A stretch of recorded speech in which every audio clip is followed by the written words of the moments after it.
ongi etorriak bi Mario Onandia Fundazioaren izenean. Udaberriak batera, kasi bi urte iraun duen bilegu luzeraren ostean, esan dezakegu berrinaguratzen degula zazpi. Batzen ordua batzuk, galdetu ere galdetzen zikuten, era noizatzeko almo genduen, eta horrela animatzen ditu. Gracias a todas y a todos por venir a esta especie de reapertura del Zazpi. Gracias a Gorka, cuya presencia hoy tiene un significado especial. Gracias a Juan Luis, patrón y fundador de la fundación, que ya sé que tenía ganas de visitarnos, de todos que nos invitaron. Y gracias, como no, a Leire Arita, a la musicóloga, autora del extenso y nuestro trabajo que hoy presentamos. Luego una dedicatoria de ella, del libro 100 símbolos vascos, que en su día presentamos también aquí, en la que promete volver. Y aquí está, Carlos Daniel José Luis entonces, Carlos Luber, mira hacia la suya. Celebro, por razones obvias, esta reapertura del Zazpi sea con motivo de presentar la biografía de Javier Landaburu. De niños, oíamos hablar en casa, como seguramente en otras muchas casas de Zarauz, de un dirigente del PNV, casado con una mujer de Zarauz, Constantina Igarremendi. Estos, los de Zarauz se casaron con las de Zarauz. En todo caso, con alguna de Italia, de Orio, de Zumaya, de Haya, pero con un de Vitoria no se casaba ninguno, ¿no? Era una cosa especial. Y que vivieron en el siglo, en París. Yo creo que para nosotros se trataba de una personalidad política más relevante, la personalidad política más relevante que tuviera que ver con aquel pequeño pueblo de unos 10.000 habitantes que era el nuestro. Luego llegó a nuestras manos este libro, que aquí se comentará, que es uno de esos libros que forjan la identidad de las personas. Sí, así como Velázquez, cuál es tu lengua materna, en qué cuadrilla vives de niño, a qué escuela vas. Las primeras lecturas también influyen. Y esta es una de las lecturas que influyen en la identidad de las personas. Quiero resaltar aquí dos frases en homenaje a Javier Landaburu. Quiero resaltar aquí dos frases que en este libro, que se publicó en el 56, puso él en la primera página, antes incluso que la dedicatoria. Una frase era de Sofía Skull, estudiante cristiana de la Universidad de Múnich, de 22 años, decapitada por los nazis. Y decía: yo no puedo comprender que haya hombres que están continuamente en peligro por culpa de otros hombres. No puedo comprenderlo, y me parece horrible. No digas que es por la patria. ¿Qué pensaría Javier Landaburu si supiera que 50 años después uno de sus hijos fuera casi asesinado por una gente que también decía que lo hacía por la patria? Y en la segunda referencia es un discurso del general Franco del 18 de julio del 38, donde decía que los que destruyeron Guernica no tienen derecho a hablar de patria. Hoy en día, con la circunstancia que estamos viviendo en España, me parece que es lamentablemente de actualidad.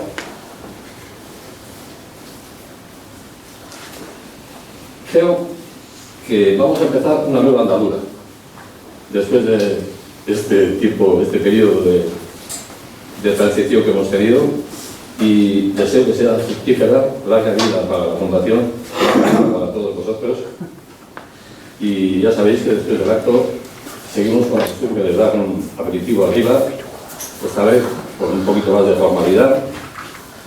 Y ahora pues nada más, hablemos de lo que tenemos que hablar hoy, que es del libro. Venga, Gorka, cuando quieras.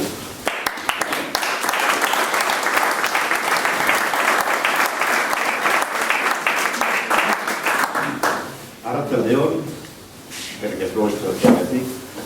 buenas tardes a todos y como yo soy medio francés, diré bon après-midi également pour tous.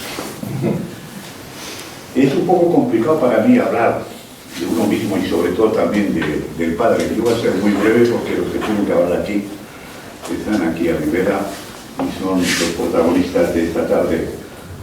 Lo único que os puedo decir, y hay gente también de la familia aquí, primos que han venido y los hijos y mucha gente que no le conocieron a Aita porque vivió en el exilio y murió en el exilio sin poder volver a su Gasteiz natal, pero nos obligaba de pequeños que sí nosotros podíamos pasar la frontera porque teníamos la nacionalidad francesa y los padres nos acompañaban hasta la frontera y nos venían a buscar el tío Juanito de Zarao y por ir a Zarao con los primos y estábamos aquí en verano, que para nosotros era la gloria comparando con lo que vivíamos en París, ¿no?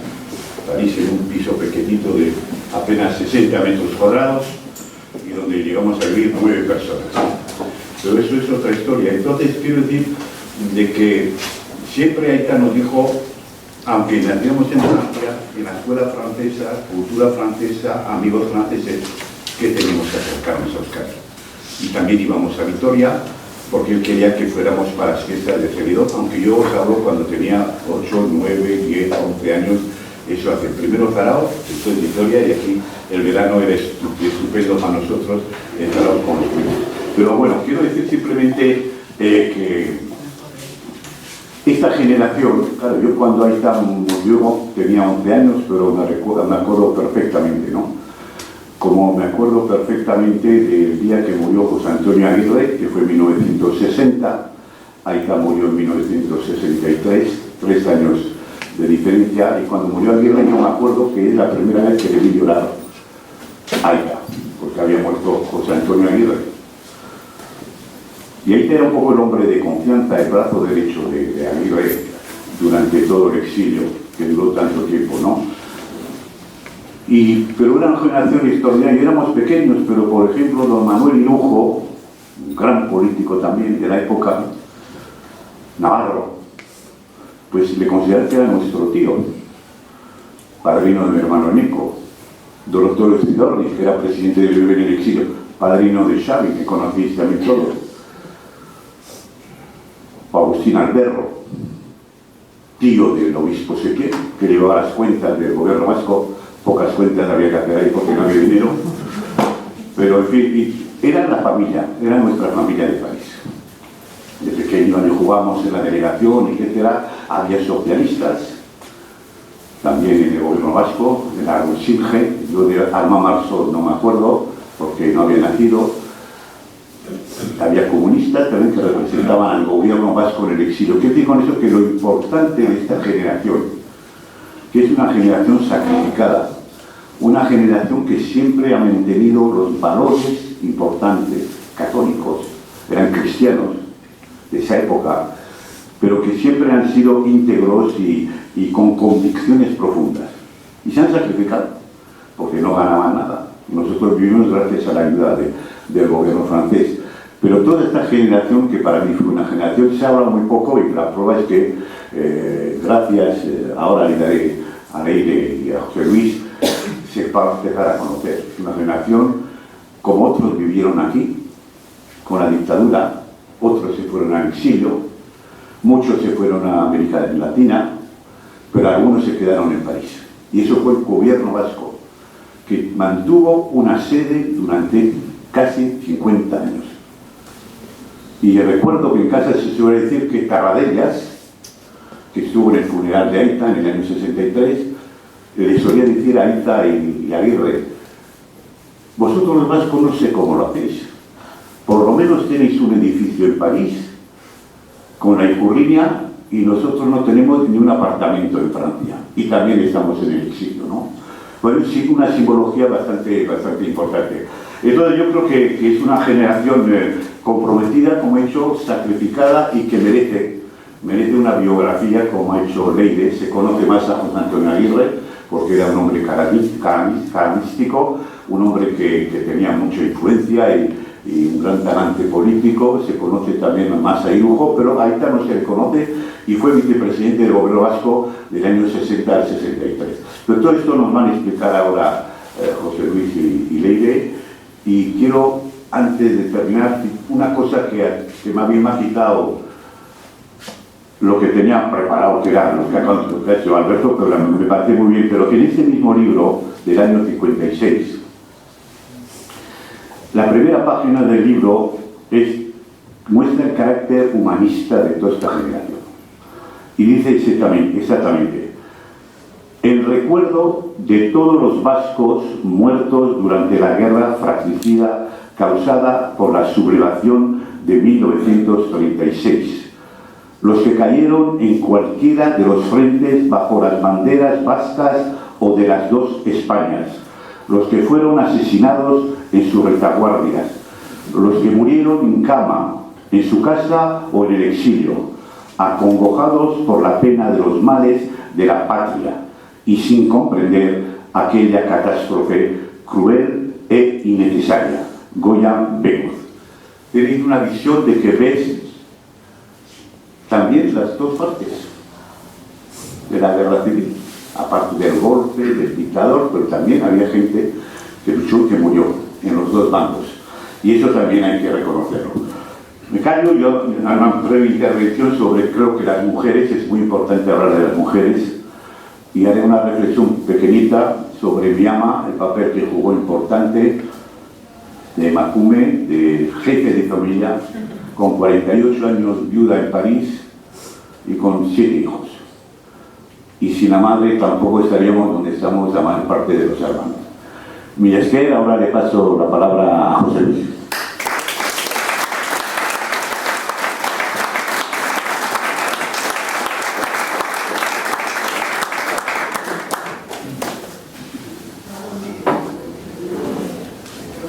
Gracias, Gorka, y gracias a la Fundación. Bueno, Arratsaldeon, buenas tardes. Para mí es una satisfacción grande pues participar en este, creo que el primer acto de la marionería en esta sede de Zarautz, después de eso de no haber podido hacerlo los 2 últimos años, y además que este acto pues sea la presentación de un libro, de un nuevo libro publicado por la editorial Tecnos, como otros que hemos presentado aquí, por ejemplo la biografía del Lehendakari José Antonio Aguirre. En este caso se trata de la biografía del vicelehendakari Javier Landaburu.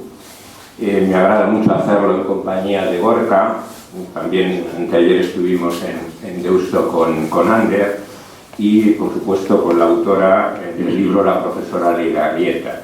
Es de la Universidad de Deusto, pero eso no le ha impedido desde hace bastantes años pues, participar en los proyectos de investigación que llevamos a cabo en nuestro grupo de la Universidad del País Vasco, al que pertenecen también los profesores bien conocidos también aquí, Santiago de Pablo y Ludger Mes. Aprovecho para decir que Ludger tenía previsto, que vive aquí en Zarautz, tenía previsto asistir al acto, pero como nos comunicó hace 2 días a Leire y a mí un urgente viaje familiar a Alemania, donde hasta ahora pues le han pedido asistir. Tiene mucho mérito este libro de Leire Arrieta sobre Landaburu.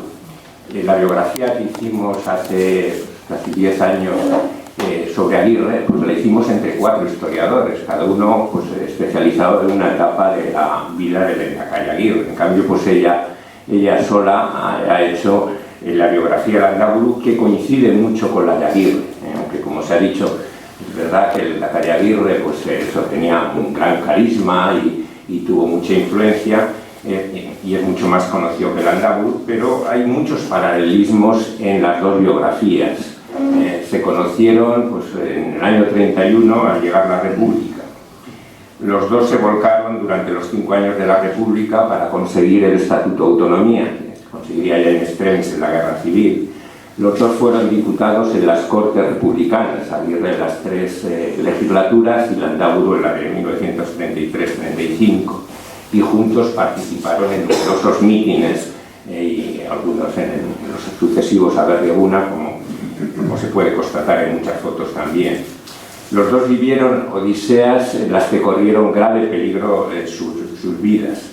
Landaburu, como es sabido, estuvo escondido durante más de 1 año en Vitoria, durante la Guerra Civil del 36 al 37, hasta que consiguió escapar a Francia. Aguirre vivió su odisea en Bélgica y en la Alemania nazi, en Berlín de Hitler durante la Segunda Guerra Mundial, también durante un año largo hasta que consiguió salir a Suecia y embarcar para América. Los dos vivieron muchos años en el exilio en París, compartieron muchos actos y viajaron a menudo pues, a todo tipo de congresos que se celebraron en esos años, los años 40 y 50, defendiendo las mismas ideas, europeístas, federalistas y demócratas cristianas en particular. Hay más coincidencias cronológicas entre ellos. Landauro nació en 1907, 3 años después de Aguirre, que nació en Bilbao en 1904. Landauro murió, como se ha dicho, en 1963, también 3 años después de Aguirre, los dos en París, y de forma repentina y bastante jóvenes. Aguirre acababa de cumplir 56 años, Landauro no llegó a cumplirlos, le faltaban unos meses. Y los dos, también como es bien conocido, se ha dicho, pues no pudieron volver a pisar su tierra desde la Guerra Civil. También fueron diputados muy jóvenes en la República. Aguirre tenía 27 años cuando fue diputado en las Cortes Constituyentes de 1931. Landauro tenía 26 cuando lo fue en 1933. La biografía ya es mayor de edad. El género vive en España un periodo de madurez. Así titulaba un artículo la profesora Anna Caballé en el suplemento cultural Babelia del País el sábado pasado, comentando varias biografías recientes. Y en efecto, después de haber sido un género relegado por algunas corrientes historiográficas, la biografía se ha desarrollado mucho desde la última década del siglo XX y en la actualidad goza de muy buena salud. En el caso de la historia contemporánea de España, el punto de inflexión fue la publicación en 1990 de las biografías de Manuel Azaña y Alejandro Lerroux por dos grandes historiadores, Santos Julián y José Álvarez Junco, bien conocidos en nuestra fundación por las conferencias que dieron hace unos pocos años. También en la historia vasca se están publicando excelentes biografías como esta que presentamos. Javier Landauro fue el miembro más joven de la generación nacionalista vasca de 1936, conocida también como la generación de Aguirre, que va desde Manuel Irujo, el más mayor, nacido en 1891, hasta Landauro, el más joven, en 1907. En un cuadro sobre sus principales dirigentes que publiqué hace unos años, Landauro es de los pocos dirigentes nacionalistas que participan en las 3 vertientes principales del movimiento nacionalista vasco: la política, como diputado de la República y vicelehendakari en el exilio; la sindical, como abogado asesor de la STV; y la cultural, llevaba el grupo Baraiba de Eusko Ikaskuntza en Álava, fue periodista y escritor. A mi juicio, esta generación, que menciona Borja, protagonista de la República, la Guerra Civil y el largo exilio, ha sido la más importante de la historia del nacionalismo vasco. Como indica Leire en la introducción de su libro, faltaba una biografía de Landauro, mientras que otros destacados políticos de su generación cuentan con varias biografías. Puedo afirmar que su biografía supera a las que existen sobre Manuel Irujo y sobre Jesús María Lizaola, y se sitúa entre las mejores que hay sobre Aguirre y sobre Telesforo Monzón. La de este último es muy reciente, del año pasado, y es obra del profesor Fernando Martínez Rueda, de nuestro Departamento de Historia Contemporánea de la UPV. Tengo que resaltar que estas biografías de Aguirre, de Monzón y de Landauro han sido publicadas por Tecnos, la editorial que en las 2 últimas décadas ha publicado una serie de libros fundamentales sobre la historia contemporánea de Euskadi y en especial sobre la historia del nacionalismo vasco. Varios de ellos los hemos presentado. Me congratulo de haber animado a Leire a hacer la biografía de Landauro desde el minuto cero, como escribe en su introducción. Ese minuto cero fue el día que la conocí, al formar parte del tribunal que juzgó su tesis doctoral sobre la política europeísta del PNV en el exilio, dirigida por Ludger Mes y publicada también por Tecnos con el título Estación Europa. En ella el principal protagonista era Javier Landauro. El gran interés de Leire por hasta hablar de un cierto enamoramiento, entre comillas, del personaje histórico, me llevó a proponerle ese mismo día la defensa de su tesis que escribiese su biografía, pues nadie la iba a hacer mejor que él. Desde entonces han transcurrido 16 años en los que Leire Arrieta ha confirmado que es una excelente historiadora, por lo que esta biografía es ya una obra de madurez, que culmina sus investigaciones sobre Landaburu y su época, que es el tiempo histórico de la generación de 1936. Este libro ha venido precedido por otro sobre Landaburu. La edición crítica de su obra doctrinal más importante, está ahí, tiene varias ediciones, La causa del pueblo vasco, sale por primera vez en París en 1956. Y que para mí es también la más relevante obra doctrinal del PNV durante el franquismo. Del mismo modo que considero que el libro La nación vasca, 1931, de Engracio Aranzadi y Quizquicha, es la mejor obra doctrinal del PNV anterior a la Guerra Civil. Si se comparan ambas obras, se ve bien la aportación política e ideológica de Landaburu que compartió con Aguirre y Lugo, lo que son las tres personalidades fundamentales de esta generación en el exilio a la hora de la renovación ideológica y política del nacionalismo vasco, y en concreto del Partido Nacionalista Vasco, y eso se verá muy bien si se compara pues, con la obra de Engracio Aranzadi y Quizquicha, que seguía siendo totalmente arañista e integrista, muy distinta de esta obra europeísta y demócrata cristiana. Ahora ya es fácil comparar esos dos libros, pues han sido reeditados en ediciones críticas, la de La nación vasca la hizo hace unos años el profesor Luis Castel, también de esta casa, por la Universidad del País Vasco. Forman parte de una colección de textos clásicos del pensamiento político-social en el País Vasco. Precisamente un rasgo original de la biografía de Leire Arrieta sobre Landaburu y que le diferencia de esas otras biografías que he mencionado es que cada una de las tres partes en las que ha dividido su vida, 1907 a 36, 1937 a 51 y 1951 hasta su muerte en el 63, termina con un capítulo dedicado al pensamiento de Landaburu, que permite resaltar tanto las continuidades como sus cambios, especialmente en el exilio. Son muchas sus aportaciones sobre la vida y la obra de Javier Landaburu y también sobre la historia del nacionalismo vasco, bien enmarcada en el contexto español y europeo de su tiempo. Solo tengo tiempo de enumerar algunas. Ahora conocemos mucho mejor al joven Landaburu, que fue un buen periodista, escribiendo en bastantes periódicos, como Heraldo a la vez, dirigiendo el Día de San Sebastián, que es un poco el órgano oficioso del PNV cuando llega a la República, el Día de Euskadi, por supuesto, también, y otros. Faceta que han heredado, como es bien conocido, sus hijos Ander y Gorda.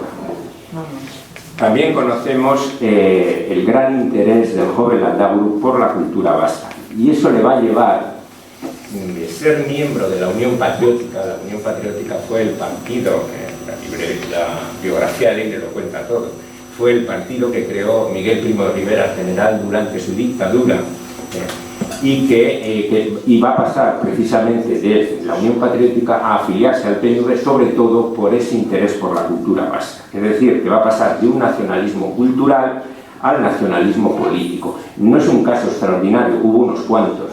Alguno igual os choca, por ejemplo, Telesforo Monzón, que venía de familia monárquica y aristocrática, también perteneció a la Unión Patriótica y, como Landaburu, se afilió en vísperas de la Segunda República al PNV, y enseguida los dos tuvieron cargos importantes en su partido, Monzón en Guipúzcoa y Landaburu en Álava. Pero luego su evolución fue totalmente distinta en el franquismo. Monzón, y ahora lo conocemos muy bien por esa biografía que he mencionado, fue la antítesis de Landaburu y de Lugo y de Aguirre, en general de Lizaola, en general de todos de su generación en el franquismo. También este libro pues, analiza en profundidad la etapa inicial de la Guerra Civil en Álava. Como dijo el otro día Leire, los historiadores no tenemos que juzgar, tenemos que explicar. Y he sabido que Landaburu, pues, con su amigo Manuel Ibarrondo, publicó algunos manifiestos, escribió algunos manifiestos en los que contemporizaban con el golpe militar, también intentando que cambiase la posición, que el Bizkaiburu Batzar y diputados como Aguirre habían tomado en la noche del 18 al 19 de julio en Sabin-Etxea, en Bilbao, a favor de la República. Ya desde hace mucho tiempo se sabía que esos manifiestos, que esos escritos fueron firmados bajo coacción, incluso se añadían cosas por las autoridades civiles y militares, y que la realidad, su vida corría peligro, es que en agosto se tuvo que esconder Landaburu en Vitoria, en gran medida gracias a su amigo Luis Álava, y al cabo de un año pues, consiguió pasar a Francia.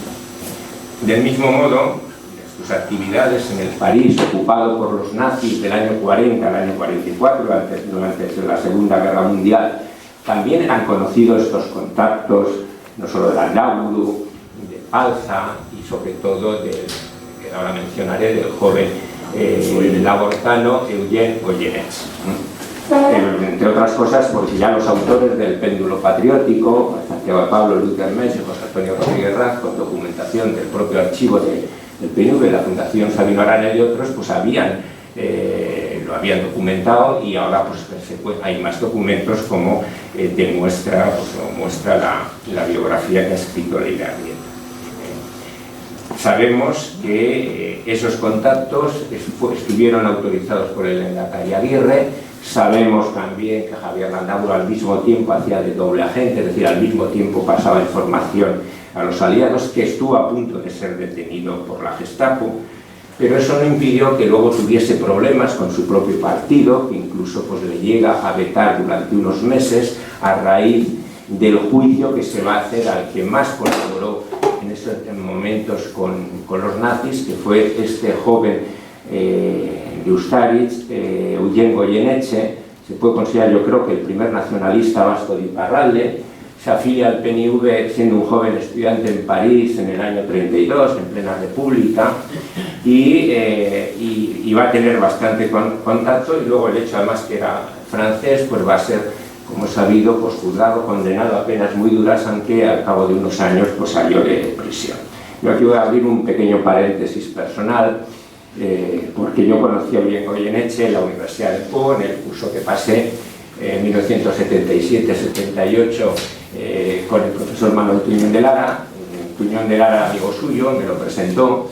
Goyeneche daba allí clases de lengua vasca y me pareció una excelente persona. Por cierto, tengo que decir que, no sé si lo sabéis vosotros, Manuel Tuñón de Lara también tuvo una buena relación con Javier Landaburu, porque los dos, una forma de ganarse la vida en París de principios de los 60 fue que los dos eran traductores de la UNESCO, periodistas también, como fue en esos años Tuñón de Lara. Y en la biografía que hicimos de Tuñón de Lara, pues tenía muy buen recuerdo de Landaburu.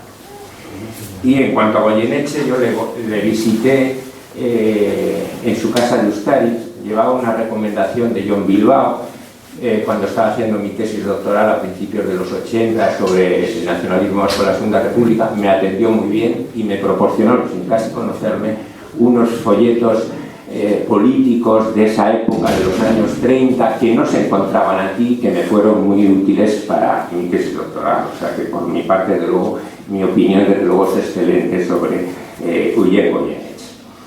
Bien, también se conoce, pues gracias a esta investigación, que Landaburu, al igual que Aguirre y que Irujo, durante la Segunda Guerra Mundial, igual incluso los momentos más duros de la Segunda Guerra Mundial, o más aislados en el caso de Irujo en Londres, tuvieron una etapa nacionalista radical e independentista. Ahora lo sabemos también de Landaburu, como se sabía de Irujo y del Lehendakari Aguirre.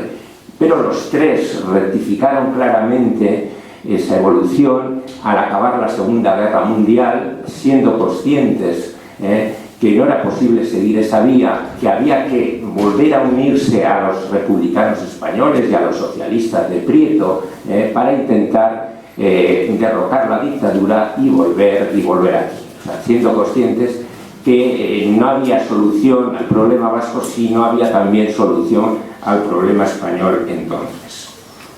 Y de nuevo pues fueron, especialmente en el caso que nos ocupa, Javier Landaburu, pues un político pragmático, como lo había sido en la República, y se acabó convirtiendo pues, en el mayor defensor, incluso más que Irujo y que Aguirre, del europeísmo, del federalismo, al que, como señala Leire, pues llega un poco de casualidad a raíz de, y por las ideas de Juan Carlos Basterra, un dirigente de Acción Nacionalista Vasca, y por supuesto a la democracia cristiana. En una evolución que, como ya señaló hace muchos años el profesor Turusel y hemos comentado otros, empieza la República, avanzada la República, y culmina en el exilio en París, cuando pues, son miembros fundadores de los NEI, cuando se reúnen en la Avenue Marceau, en su sede, y cuando participan pues, en todos los congresos fundamentales, tanto la democracia cristiana como el federalismo, como el movimiento europeo. Por eso, Rita puede decir que la llamada doctrina Aguirre, que sería un poco buscar la solución de Euskadi en el marco de una Europa unida y federal, se podía denominar perfectamente también la doctrina Landaburu, porque Landaburu escribió y trabajó en esa corriente más incluso que Aguirre y que Irujo, que sean los tres fundamentales. Y por último, ya la última parte del libro, nos da a conocer cómo Landaburu fue uno de los que más intentó hacer recapacitar a esos jóvenes de la generación de los 50, es decir, que eran niños en la guerra, y que unos estaban en EGI, otros en EKIN, y algunos de ellos acabaron fundando ETA en 1959. El Lehendakari Aguirre no pudo evitar la escisión, porque a los pocos meses falleció. Landaburu, que vivió 3 años más, pues hizo todo lo posible por que volviesen al seno del Partido Nacionalista. No fue posible, desde luego, sus propios comentarios algunos de los fundadores de ETA consideran que el que mejor les trató, con el que mejor se entendieron, pues fue precisamente con Landaburu, que desde luego no fue con Juan Acuria-Guerra, pero Landaburu dejó muy claro en esos contactos su rechazo de la violencia, pero también, como va a pasar en esos años, a pesar de que a veces pues, les trataban mal a algunos de los fundadores de ETA, los dirigentes del PNV, porque los que sean ya muy mayores, porque consideraban que no hacían ya nada contra la dictadura, a pesar de eso, les seguían ayudando, sobre todo por la represión franquista. O sea, disentían de sus ideas, disentían del recurso a la violencia, pero les ayudaban por solidaridad y por eso, en contra de la represión franquista. Bueno, no lo dije el otro día, lo digo ahora. Yo lo único que he echado en falta de tu libro es la ausencia de conclusiones. Me hubiese gustado, que aunque es verdad que hay muchas ideas que se van, y especialmente pues al final diciendo que ese libro es el legado de Landaburu, que es su testamento político, que está dirigido a los jóvenes, a la nueva generación, para que tengan en cuenta lo que han hecho sus mayores y no sigan vías equivocadas, pero sí hubiese estado bien el haber añadido aunque fuese un breve capítulo con las conclusiones. Solo me queda felicitar a la profesora Lidia Arrieta por haber culminado este proyecto biográfico Landaburu después de tantos años, una obra que está muy bien escrita, se lee muy bien, al mismo tiempo que está muy bien documentada, con unas fuentes riquísimas de todo tipo, pero incluso pues, también los testimonios de los hijos de Javier Landaburu, la prensa, cantidad de documentación de archivo. Yo ahí destacaría la correspondencia. Es una maravilla poder leer y poder seguir a través de esta biografía, lo mismo que las otras que he mencionado, en la vida de estos hombres en el exilio, que estuvieron tantos años y escribieron, yo diría, centenares, miles de cartas, y afortunadamente, si no todas, la gran mayoría se conservan tanto en el archivo de la Fundación Sabino Arana como ahora también en el archivo histórico de Euskadi en Bilbao.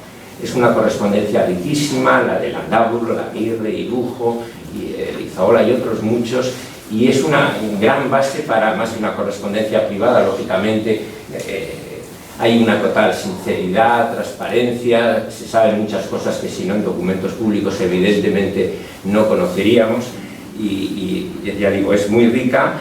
Y por otro lado, no es fácil que con tanta documentación que se analice también y al mismo tiempo se pueda leer un relato coherente y que explica bien no solo la biografía de Landaburu, sino a todos esos hombres de su generación que he mencionado a lo largo de ese exilio tan largo, y que bastantes como Aguirre y Landaburu pues no pudieron volver a su tierra, porque murieron en pleno franquismo, otros sí, como Irujo o como Lizaola. Leire Arrieta tiene ya experiencia en el oficio de historiador, del que hablaba el añorado Santos Julián, nuestro maestro de historiadores, y capacidad de sobra para seguir haciendo contribuciones relevantes a la historiografía vasca del siglo XX. Y le animo a que siga, pues, como en estos años, escribiendo, publicando, investigando también.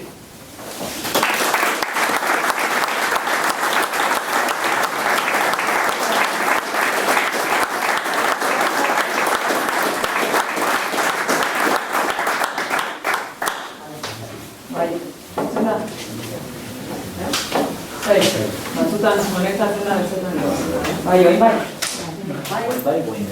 ja, funeten da, como guardana, bueno, bai? Batzuko, bai, zapen. Bueno, eskerrik asko denoi etortziaren. Egia esan, gozada da, hainbeste denboran nola jende ikusi gabe aretuak beteta eta guretzat gaina historialariok normalien ez du horren beste publiko edukitzen. Egisa esan da, hola ikustiareroa beteta, horren beste denboran batu gabe jendea eta gozada da, beraz, eskerrik asko gaur lerturatziaren ona, eta eskerrik asko Albertori, Mariona Handia Fundazioari hau antolatziarren, eta batez ere zuri, Alberto. Muchísimas gracias por vuestras palabras, Gorka. A José Luis lo conocí, como ha dicho él, hace exactamente 16 años. Era el jefe, el presidente del tribunal que evaluó mi tesis doctoral. Yo estaba muerta de miedo, embarazada de 6 meses, y dije, bueno, si me dicen algo malo, me hago como si me estoy poniendo de parto, y así los comentarios son más suaves, y va, todo fue bien. Y fue él quien me dijo ya entonces, y no lo tengo para olvidar, que yo tenía que, primero también me dijo que había caído en el enamoramiento y que mucho cuidado como historiadora de enamorarme de los personajes, pero era verdad, y me dijo, tú deberías hacer la tesis de la biografía de este hombre, y para una recién, se dice que la tesis es el punto de partida de una carrera investigadora, pues para alguien que empieza, que un referente en la profesión como José Luis de la Granja le diga, tú tienes que hacer esto, pues y me conoció ese día. No había leído mi tesis.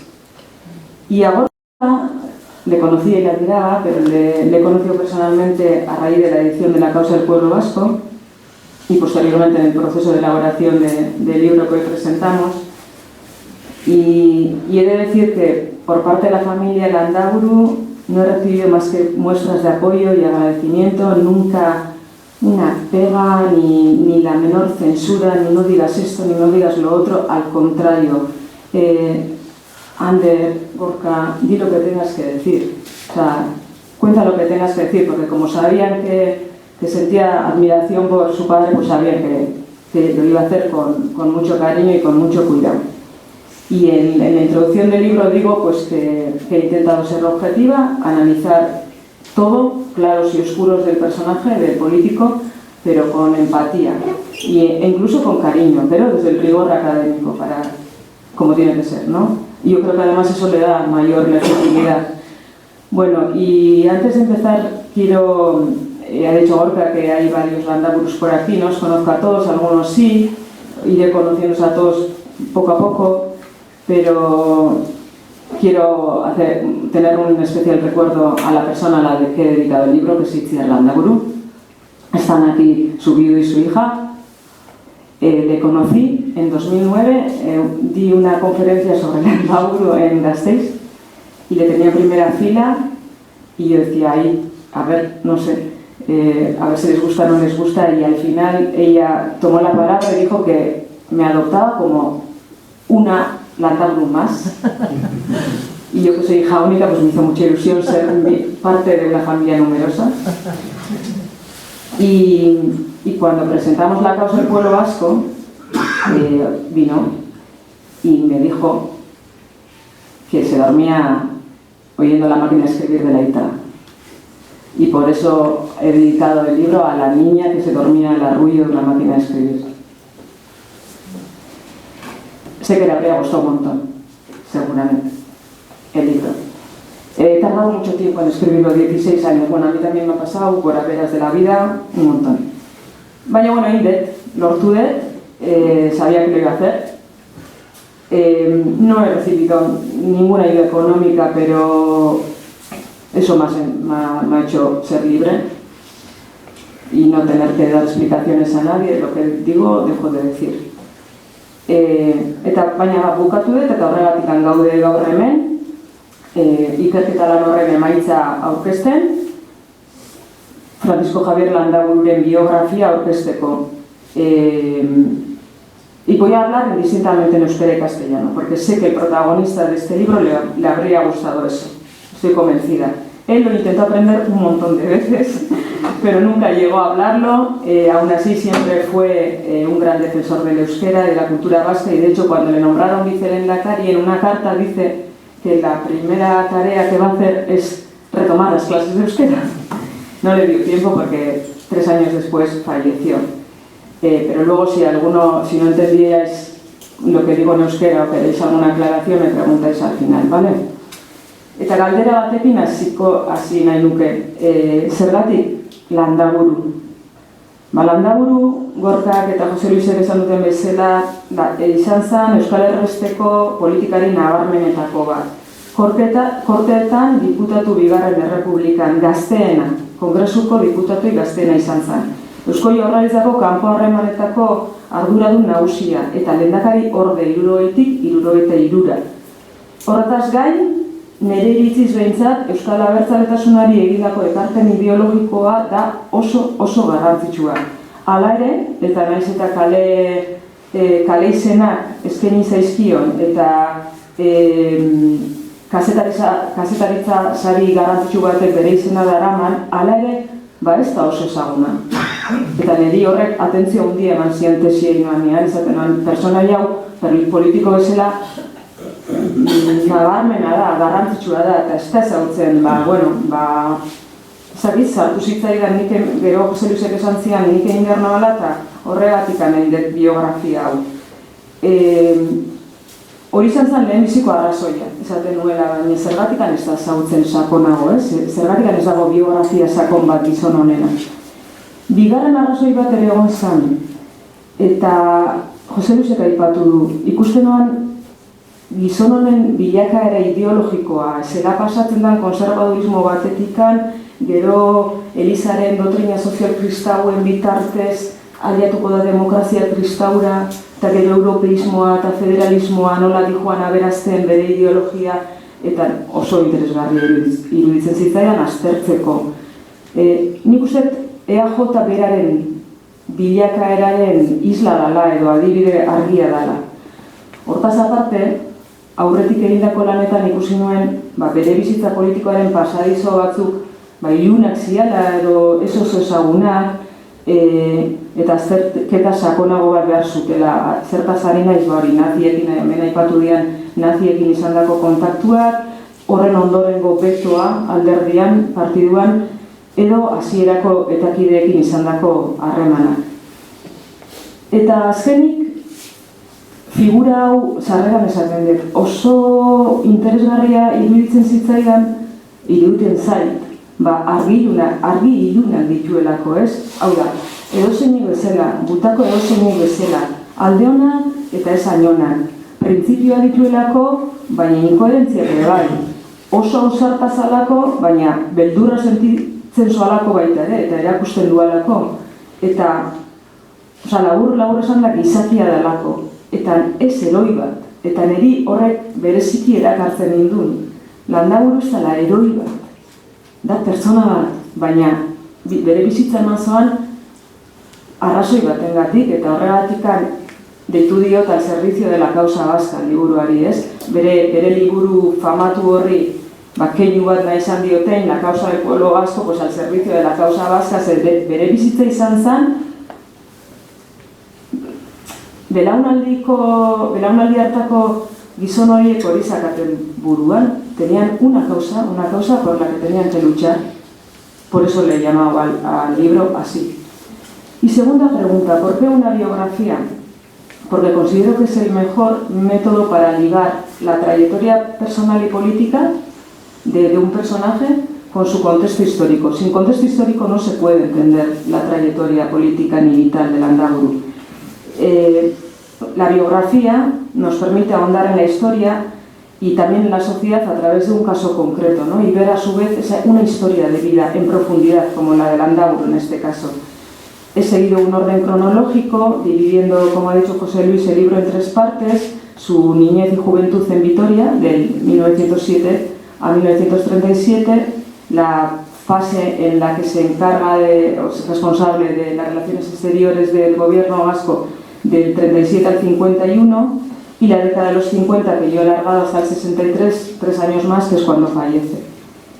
Y a través de la actividad política de Landaburu, el lector se puede adentrar en la historia del País Vasco, pero también en la de España y en la de Europa de gran parte del siglo XX. Porque siempre el telón de fondo he intentado situar siempre qué estaba pasando, para explicar cómo pensaba este hombre y qué es lo que hacía, qué estaba sucediendo. Y también el abordar de forma cronológica su biografía nos ha permitido, lo que decía antes, ver su evolución ideológica. Y a mí eso me parece muy interesante. Bueno, voy a hacer un breve resumen de su vida, pero muchas de las cosas que voy a señalar ya las ha señalado José Luis. Voy a ser telegráfica porque prefiero que luego me hagáis preguntas vosotros. El joven Javier Landaburu, yo creo que este era, bueno, un bala, muy inquieto, ganas de saber, ganas de aprender, cultura vasca, euskera, eso es lo que más le atraía. Estaba estudiando Derecho en Valladolid, a la Junta. Estaba estudiando Derecho en Valladolid, pero a la vez ya empezó a hacer sus pinitos como periodista, supongo que era... Vale, uno. Decía que supongo que era su vocación. Estudió Derecho, también le gustaba, pero su vocación era la de periodista, por eso sus hijos yo creo que han heredado eso del padre. Al principio no le interesaban nada los temas políticos, eran más artículos de tinte costumbrista, hablando de la cultura vasca, las tradiciones de Álava y Vitoria, todo era eso, era un vitorianismo, le he llamado yo. Fue uno de los fundadores de la sección alavesa de Eusko Ikaskuntza, del grupo Baraibar. Se inició en política en Unión Patriótica, las Juventudes Unión Patriótica, que era el partido de Primo de Rivera.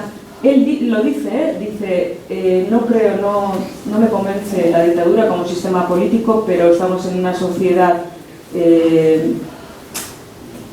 él habla de regeneración política, o sea que la dictadura de Primo de Rivera en ese momento es una sociedad enferma, exactamente, y la dictadura la considera en ese momento como un tratamiento ante una enfermedad, pero lo deja muy pronto.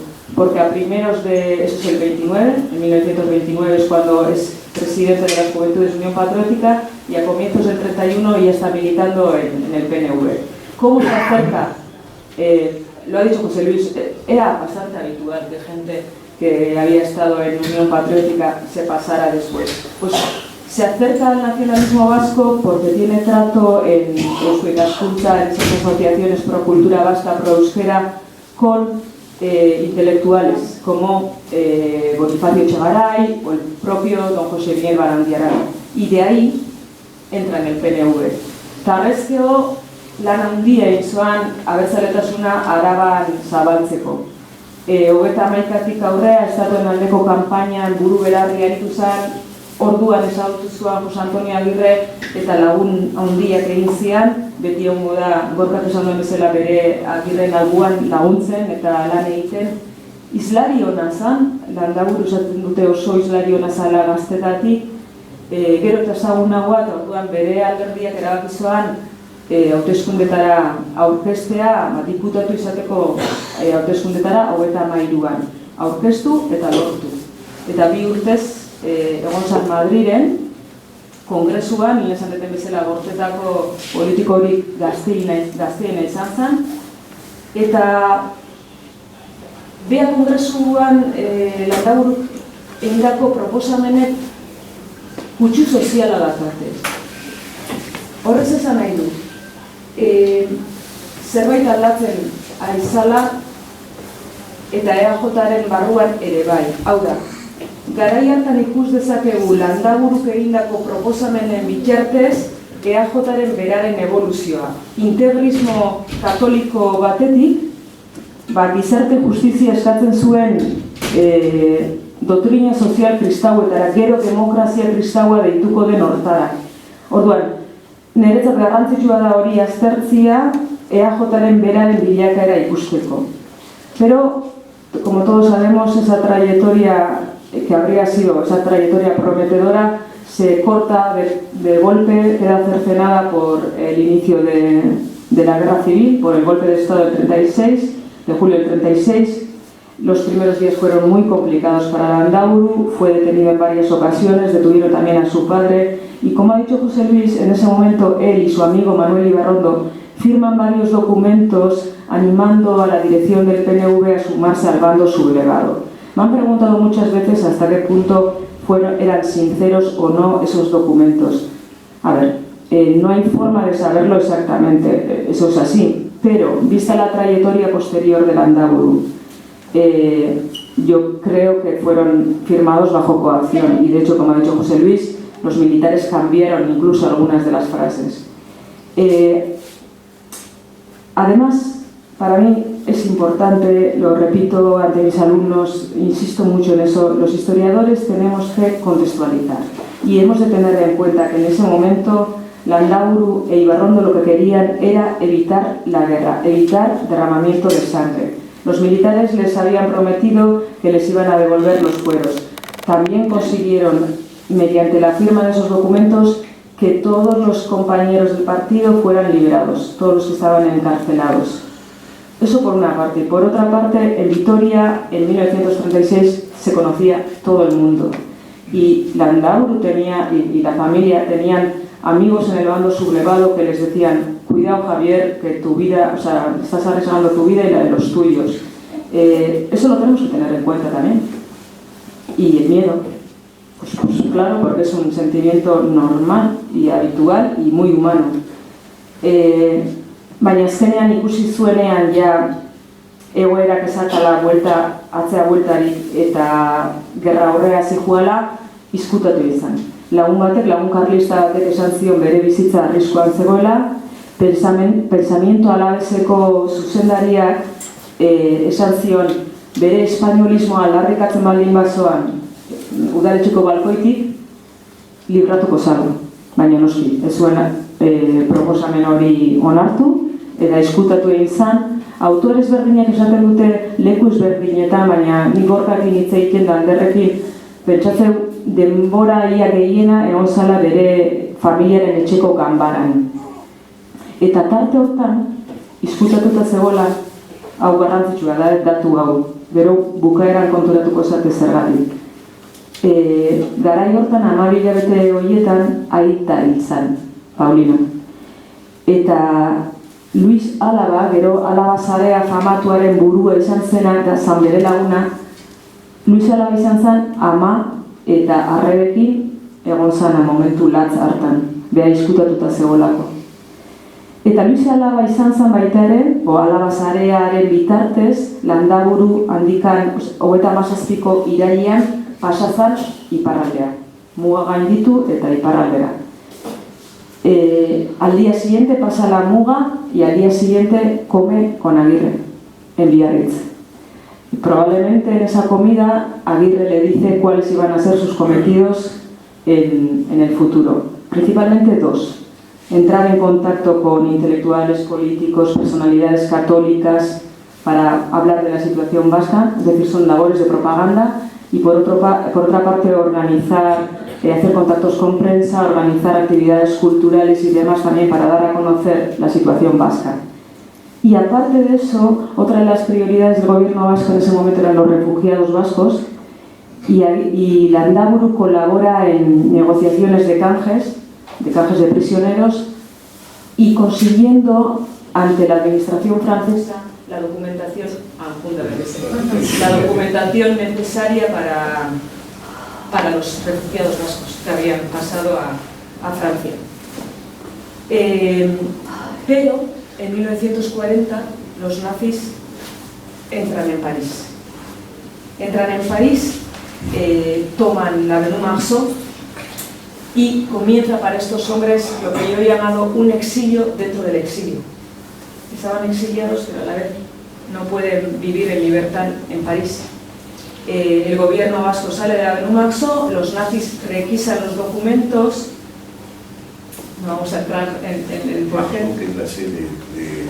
Es la sede del gobierno vasco, claro, no lo he dicho. En la Avenue Marceau parisina, una avenida céntrica en París, tenían un palacete y ahí estaba la sede del gobierno vasco. Tienen que dejarla, los nazis revisan los documentos que entregan a la policía franquista y debido a esos documentos, o por culpa de esos documentos, detienen a la mayor parte de los miembros de la red Álava, que son juzgados y condenados a muerte. Y en ese contexto es cuando el Landaburu intensifica los contactos con los nazis.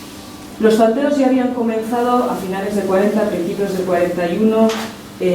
Algunos pocos cargos nazis se habían interesado por la cultura vasca, por la etnia, y algunos pocos dirigentes nacionalistas no quisieron de primeras cerrar esa puerta, aunque la mayoría eran contrarios a esa vía.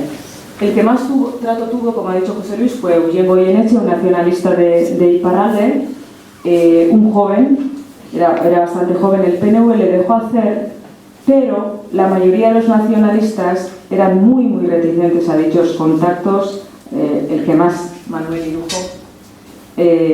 Y por si acaso, y porque pensaban que Goyeneche se estaba excediendo en su cometido, encargaron al Landaburu que se acercara a ellos.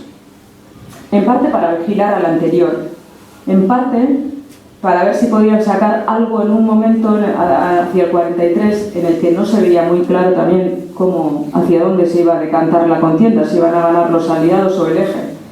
Y en parte también para hacer contraespionaje para los aliados. Y en 1943, cuando se dicta la sentencia de muerte para Luis Sala, nuestro protagonista, estaba medio loco, no sabía qué hacer para salvar la vida de su amigo. Entró directamente en contacto con un alto cargo nazi, pero tocó esa tecla como tocó un montón de teclas más. Tocó la tecla de la jerarquía eclesiástica, tocó la tecla del gobierno francés, tocó un montón de teclas porque el objetivo era salvar la vida de su amigo. Y a finales del 44 Goyeneche fue juzgado por colaboracionismo y el PNV, para que el tema no salpicara al partido, vetan a Landaburu. Le dicen: es mejor que te apartes de la primera línea de la política. Eso le hizo mucho daño, muchísimo daño. Acata, pero hay una carta que, por lo bonita que es, he reproducido casi íntegramente. No la voy a leer porque quiero que leáis el libro. En la que dice: bueno, yo sé que me estoy moviendo, sabía que me estaba moviendo en arenas movedizas.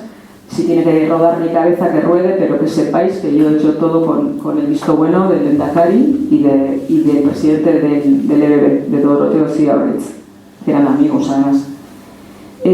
Por tanto, en resumen, es cierto que hubo intentos de acercamiento con los alemanes, les llamaban en la documentación Kaxagorriak o Doistarrak también, pero no se puede poner en duda para nada el compromiso claro de los nacionalistas vascos con la causa de la democracia.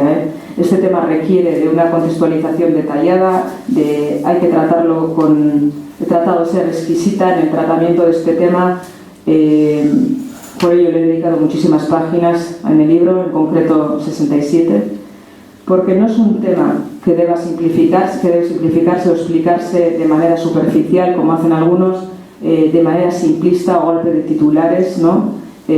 No es, y eso, con lo que ha dicho José Luis, lo repito siempre, no debe enjuiciarse con las gafas de 2022. Nunca, jamás. O sea, además no es trabajo de los historiadores enjuiciar ni justificar, sino situar las cosas en su contexto para que podamos comprenderlas. Ese es nuestro trabajo, no enjuiciar. Y he tratado de hacerlo así. Tampoco se debe ocultar porque durante muchos años este tema se ha tratado de ocultar, no tiene ningún sentido. Lo que hay que hacerlo es explicarlo bien, y explicarlo en su contexto, y analizar todas las variantes y todas las caras que tiene ese poliedro. Bueno, de un momento negro a un momento de alegría, bigarren mundu gerra aliatuek irabazi zuten, abenduak soko egoitza berreskuratu zuten, bertan lan egiten zutenentzat garai itxaropentzu bat, behaiek pentsatzen zutelako nola zuten pentsauko. Aliatuek demokraziaren alde borrokatu zianek laster botako zutela Franco ere, ez? Eta bestalde, momentu hartan hasi zian sortzen Europa Federal baten aldeko hainbeste proposamen, eta behaiek pentsatu zuten kaso hontan igual optimistegiak izan zian, baikorregiak pentsatu zuten Euskadik topa zezakela bere lekua, sortzen zen Europa berri hori nazioen edo herrien Europa bat baldin bazan, Euskadik izan zezakela bere tokia Europa hortan. Orduan oso itxaropentzu behiratzen zioten etorkizunari momentu hartan. Baina, como es eso el refrán que dice lo de en casa del pobre, lo del perro, ¿no nada? No. A perro pobre todos son pulgas, efectivamente. A perro flaco todos son pulgas.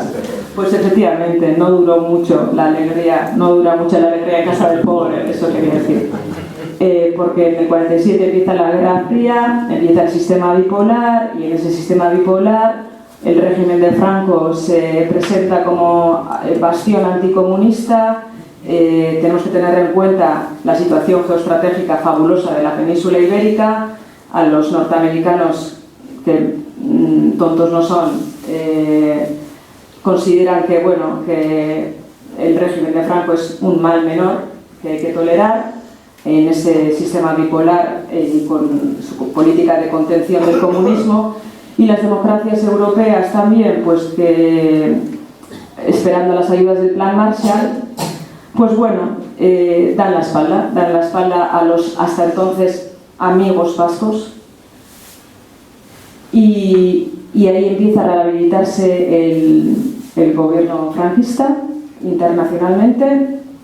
Berreta margarren hamarkada oso gogorra izan zen Agirre eta bere gizonentzat, Francoren erregimena birgaitze, rehabilitatzen, berreta hamaikan, abenduak zotikan bota zituzten, berreta hamairuan Washington Madrid itunak sinatu zian, Francoren erregimena konkordatoa Vatikanoarekin horren mina hundi eman zien katoliko hauei, berreta malauan Radio Euskadi emisora klandestinoa itxi zuten, da horrela bata bestearen atzetikan kolpiak. Eta horri nolabait buelta emateko edo organizatu zuten, antolatu zuten berreta hamaseian, ez da kasualidadia liburu hori, La causa del pueblo vasco berreta hamaseian argitaratzia. Berreta hamaseian antolatu zen Euskal Mundu Batzarra, el Congreso Mundial Vasco. Eta Landaburu implikatu zen buru belarri bertan. Ponentzia kulturalaren buru edo izan zen behar. Propagandistikoki batzar hori izan zen arrakastatsua, baina hor entzun zian lehendabiziko kritikak gobernuaren jardunari eta kritikak zuzenean lehendakariari, Agirreri. Ordura arte mito bat zana, ez? Lehen kritikak somatu zian. José Luisek esan duen bezala, Agirre saiatu zen, no quería por nada del mundo que se rompiera la unión entre los nacionalistas vascos, y durante sus últimos años intentó mediar entre la dirección del PNV y esos jóvenes críticos que finalmente fundaron ETA. Landaburu acompañó al Lehendakari en esas reuniones con los jóvenes, y cuando murió en marzo del 60 el Lehendakari, él quiso seguir la estela iniciada por él, y fue Landaburu el que más se reunió con los jóvenes de ETA. Estos decían, lo ha dicho antes José Luis, que era uno de los pocos miembros de esa generación de mayores, tenían 50 y poco, que era de los pocos que les escuchaba de verdad. Además también se encargó de distribuir información sobre las detenciones, sobre los abusos policiales que se estaban dando en la España franquista, lo que hacía Landaburu era enviar esa información a los medios internacionales, sobre todo a los franceses. Ahora bien, en cuanto comenzaron a utilizar la violencia, mostró inmediatamente su crítica. Agirreren heriotzaren ostean, Agirreren heriotza izan zen Luis Alabaren fusilamentuekin batea, niretzat uste momentu gogorrena, zuen aitaren momentu gogorrena.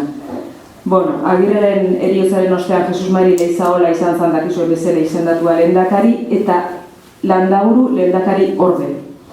Eta hurrengo 3 urtetan egindako lanen artean nik 2 motatako lanak azpimarratuko nituzke. Batetikan, Estatu Espainiarreko alderdi politikoekin izandako negoziazioak, behin frankismoa amaituta, nahi zuten elkartu eta elkarrekin oposizio sendo bat eskaini.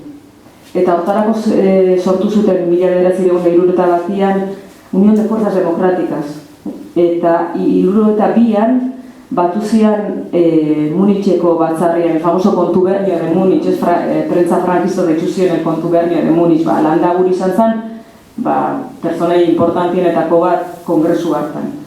Eta bestetikan azpimarratuko nuke baita Latinoamerikara egindako bidaiak, bertako euskal komunitatea bizitatzeko eta xoxak lortzeko. Ze lehen, gorrak esan duen bezalaxe, ordurako esakaten bate diruik. Izan ere, daude karta oso poli batzuk, liburua irakurri dezuenak ikusiko zen ituzten, Landaburu, ordurakoa, zazpi seme-alabakin hasi zen UNESCOn itzulpenak egiten, lan batzuk egiten, eta izkutiz batek karta baten esateu. Se sabe ahí, en el interior, amén, se sabe que un vicelehendakari del gobierno vasco cobra menos que una sirvienta. Y era así, saquen diruik momentu hartan. Tras el Aberri-eguna del 63, sufrió una trombosis, fue ingresado, le tenía que operar, la gente del interior, sobre todo la gente de Gasteiz, se volcó para mandar dinero para que le pudieran operar en Francia. Gorka me dio el dato anecdótico pero bonito de que en ese mismo hospital estaba en ese momento ingresada la cantante Edith Piaf. En el hospital americano. ¿Cómo se pronuncia?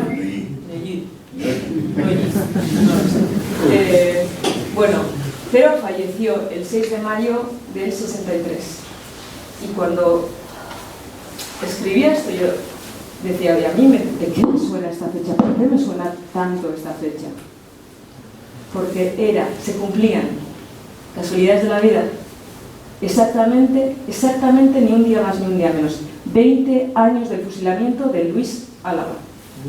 El mismo día en el que habían fusilado a su amigo del alma.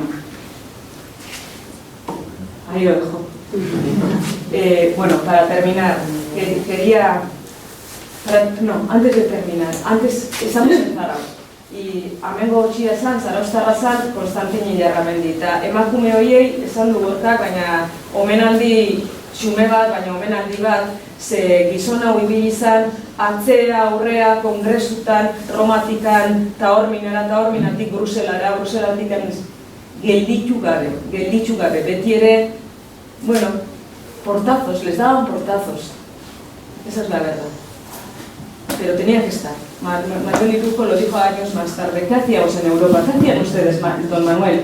Hacíamos el ridículo, pero si había que estar y había que hacer, pues se hacía. Y es verdad, ellos lo que querían era que la voz de Euskadi se oyera. Y mientras ellos viajaban, ellas sacaban adelante una familia de 7 hijos en un piso de ¿cuántos metros cuadrados, Gorka? No llegaba a 60 metros cuadrados. O sea que nire omenaldi zarauztar indartzu horri, a Constantine, que era dar más tomar también. Eso me han dicho los hijos, yo no tuve la suerte de conocerlos.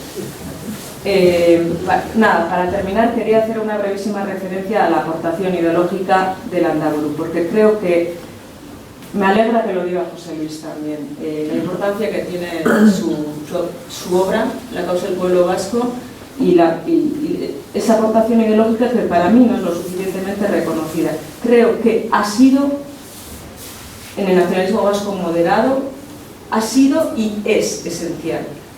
En esa evolución ideológica que he intentado trazar hay elementos que se mantienen prácticamente inmutables, como la concepción de la historia sabiniana y la concepción también de la identidad vasca sobre unos pilares, pues las costumbres, la lengua, el derecho, la historia, las instituciones propias, y otros elementos que, a medida que él va conociendo el mundo, sale de Vitoria y vive en el París, que es capital de Europa, otros elementos que van enriqueciendo su forma de pensar, su ideología.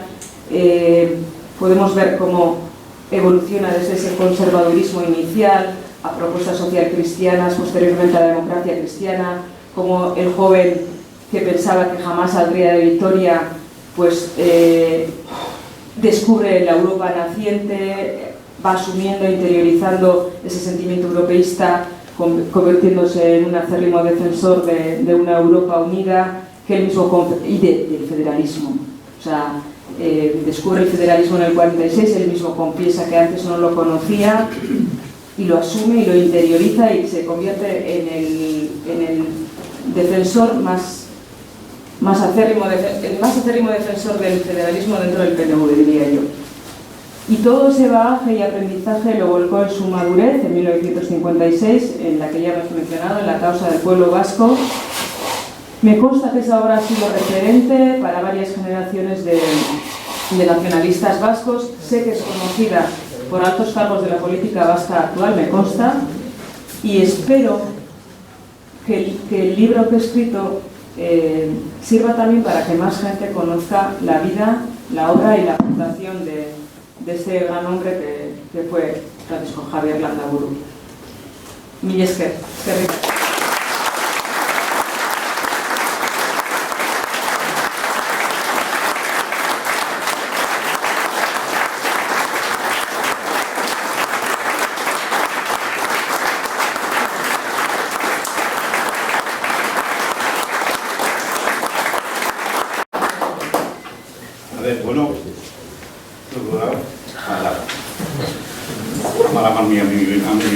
A ver, ¿tenéis una pregunta o galdera bat nahi zuekin? Bueno, nik ilusia guria neukan hemen gaur egoteko, zen eta nire familia Gasteizkoa izan zen Javier Landabururen lagun handia. Mi aitona fue José Luis Abaitua, gran amigo, que citas en el libro, y fue asesinado por los franquistas carlistas en el monte del puerto de la Taceta porque no siguió los consejos de Javier, que mi familia siempre es el Javier parecía que era el único Javier que existía. Y mis tías les visitaron en París y Gorka se acuerda, mi tía todavía hace poco, que tiene 93 años, me contaba cómo dormían en literas porque era un piso muy pequeño y tal. Y bueno, he oído muchas anécdotas en la familia. Una de ellas es cuando la primera detienen a Landaburu y a Abaitua, es porque Javier Landaburu le pide a mi aitona que le acompañe, por favor, que le han pedido que se presente el gobierno civil, y ya les hacen firmar un escrito. Pero Abaitua se negó. Sí, ellos se negaron, pero al final salió algo que decían que no se opondría a los franquistas y demás. Esto lo sé de primera mano porque mi tía abuela Clemen Abaitua me lo contó, y les amenazaron, es verdad que les amenazaron con dañar a la familia. Y seguro que entonces no fue Ibarrondo, pero cuando fue con Ibarrondo seguro que pasó lo mismo, y seguro que fueron mucho más duros y fueron amenazas claras: vamos a atentar contra vuestra familia. Y solo en esa situación de coacción fue cuando firmaron. Eso lo contra mi familia siempre. Y luego, curiosamente, por parte de mi padre, mi abuelo paterno tenía un ultramarinos en el que tenían una furgoneta de reparto donde escondieron a Javier Landaburu para que saliera de Vitoria. Y salió en esa furgoneta. Mi padre hasta que recordaba la matrícula. Mi abuelo estaba casado con una chica de Hernani, hija del pastero de Adarraga, y era más nacionalista que vamos, o sea, entonces le convenció al marido para que se implicara y todo eso. De Victoria Elizondo. Sí, y efectivamente, y cuando van al Bastán, pues Victori le pasa, Victori Echeverría, que era amiguísima de la familia de mi mujer. Y la responsable principal de la red, bueno, también eran muy amigos de Luis Álava, pero la responsable guipuzcoana era Itziar Mujica, a la que yo conocí, me contó anécdotas de la época, ¿no? De Deva. No, Itziar Mujica de Donosti, que tenían una sombrerería. Sí, Itziar Mujica. Que tenían una sombrerería en Vitoria y ella me contó algunas anécdotas y una de ellas era que le hacían sombreros a la reina cuando Vergara se hacían y en uno de los sombreros dentro del foro le cosió una icurriña. O sea, eso es muy bueno. Esta mujer fue condenada a muerte y nos contó cómo escuchó los disparos cuando fusilaron a Luis Álava y el dolor inmenso que eso fue. Y bueno, pues tengo más anécdotas, en fin, no quiero extenderme, pero ya pixka bukatzeko txiste moduan, nire naia Gasteizen bizi da Francisco Javier de Landaburu kalian.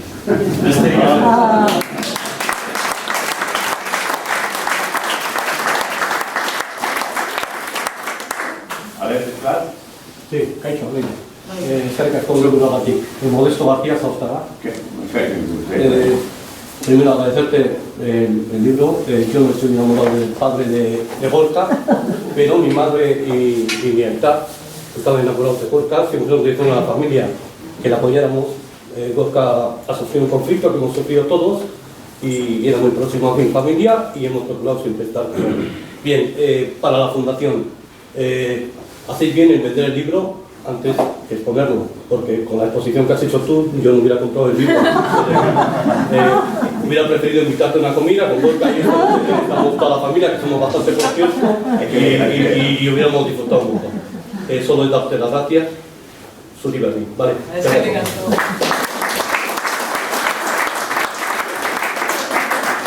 Me uno también al agradecimiento a los ponentes, que ha sido magistral, la verdad es que sí. Tengo entendido que entre las muchas actividades de Javier Landaburu era también el ejercicio de la abogacía, ¿no? Que era también para el STV. Asesor, sí. Sí. ¿En qué periodo de tiempo trabajó y dónde trabajó en el STV? En la República, jurídicamente en la República. Durante la República estuvo en el STV y después en el exilio mantuvo mucha correspondencia con Robles Aránguiz.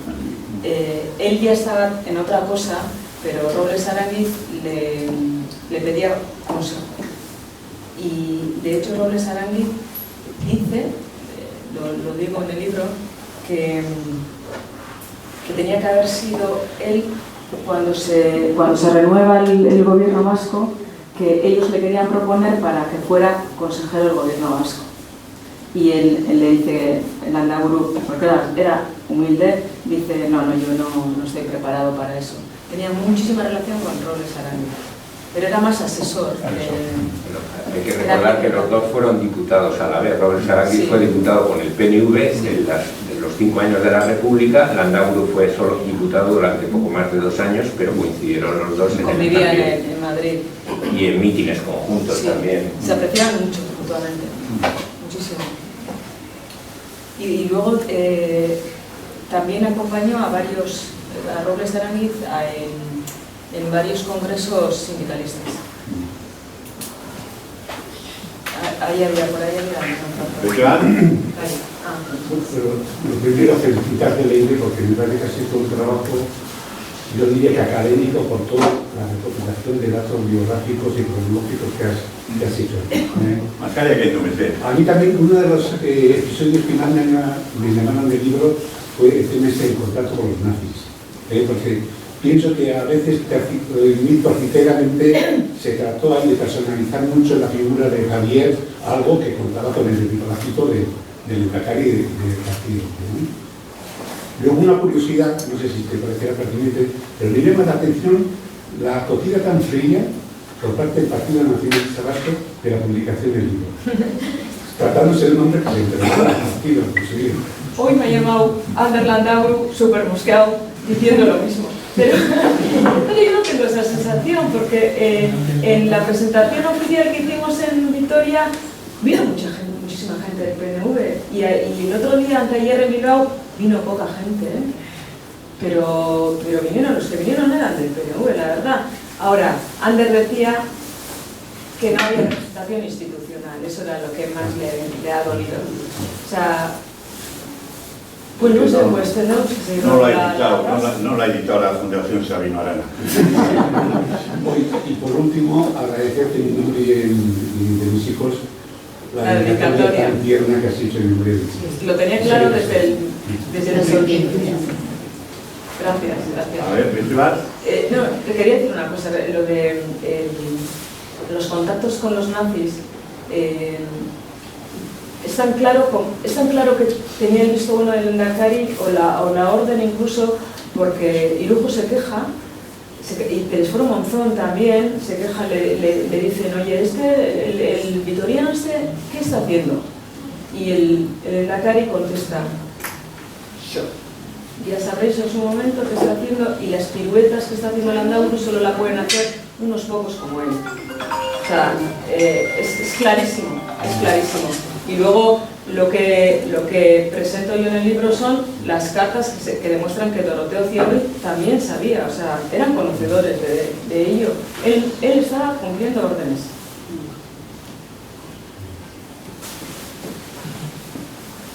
Bueno, eskerrik asko, pero bueno, les voy a contar, ya que aprovechamos dos anécdotas. Mira, lo que siempre se ha contado en casa, por lo menos, es que en el año 44, el desembarco de los aliados fue el 6 de junio, creo que apenas unos días más tarde, vinieron a buscarle a casa a la Gestapo y la policía francesa pro-nazi de la época.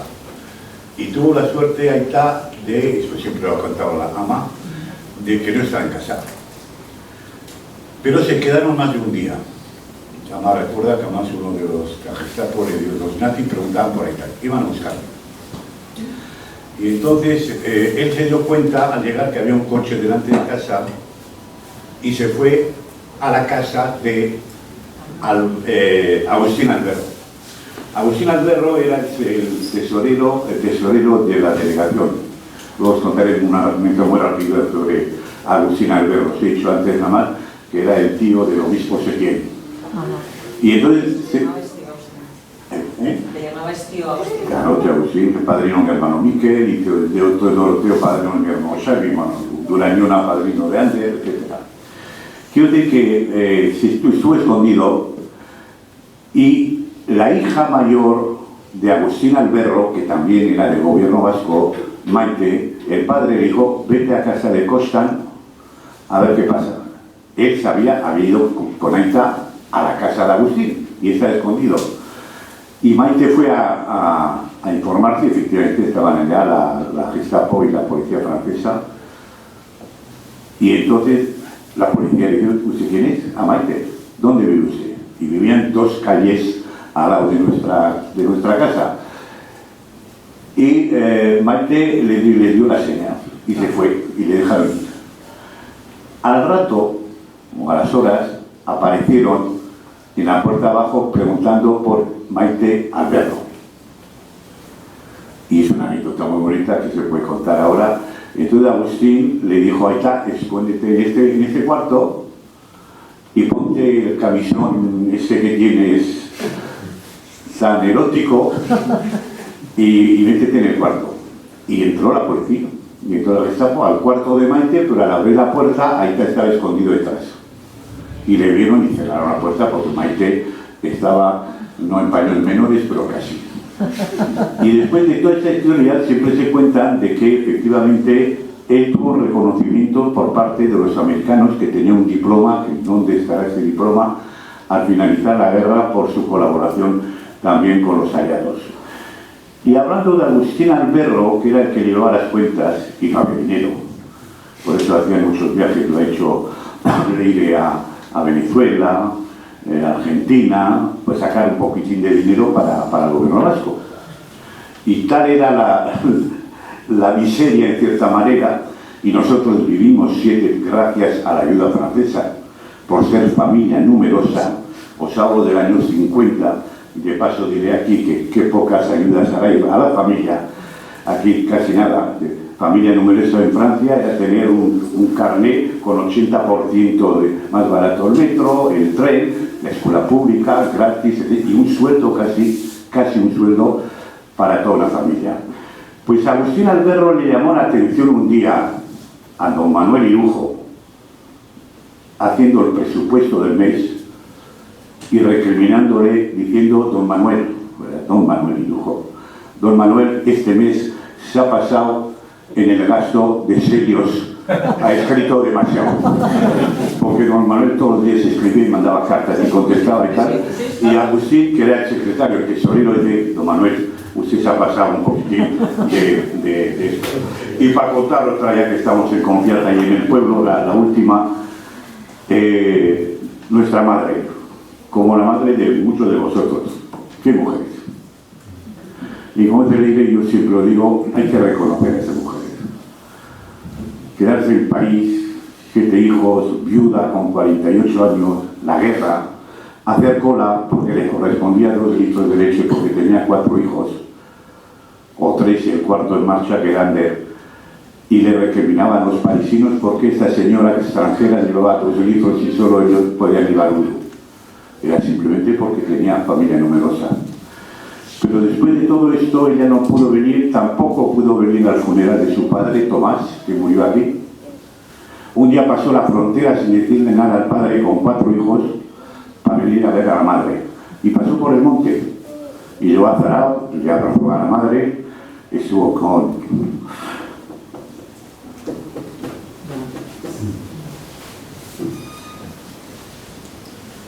la abuela y le avisaron enseguida al día siguiente: Costán, sal del pueblo que ya te van a denunciar. Gente del mismo grado. Y se escapó y llevaba y el padre no sabía dónde estaba, se echaban a bronca mutua, pero en fin. Quiero decir que, bueno, todos tenemos, nuestras familias han tenido su historia, de un lado, de otro. Yo creo que hay que recordar, se olvida, todavía tenemos 100.000 cadáveres en fosas comunes, es inadmisible que no se está haciendo esfuerzos, hecho los esfuerzos que hay que hacer. La guerra civil hay que contarles sin rencor y sin venganza, como el tema de paz, que estamos en ello, hay de todo todavía. Pero yo creo que es la gran lección que tenemos que aprender, que gente se sacrificó evidentemente, podían haber estado en América haciendo carrera política o abriendo una empresa o un despacho de abogados, no, se quedaron en casa y sin cobrar prácticamente. Y la última que era la que les iba a contar es que la madre, por eso habla de la madre, el papel que jugaron todas estas mujeres increíbles. Era buena cocinera, cosía, de vez en cuando a Laita le invitaban a una cena con gente relevante de París y casi siempre tenían el mismo vestido. Un vestido negro, muy elegante, como era la madre siempre, y tenía de motas.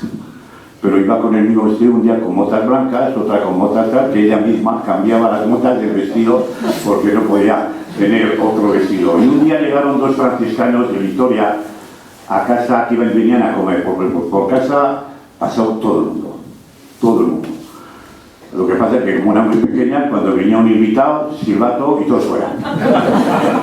Todos fuera. Y como decía uno, que había un comedor, un cuarto pequeño con literas, un baño y una cocina, y uno de, no sé, un empresario de Zarao, no sé si era un primo, que dice: pues aquí está, porque veía el comedor y dice: aquí está la fábrica y el cuarto es el almacén, para donde duerme. Bueno, total, que la madre le dijo a esta ama: hoy vienen 2 franciscanos de Vitoria, vamos a invitarles a comer y tal.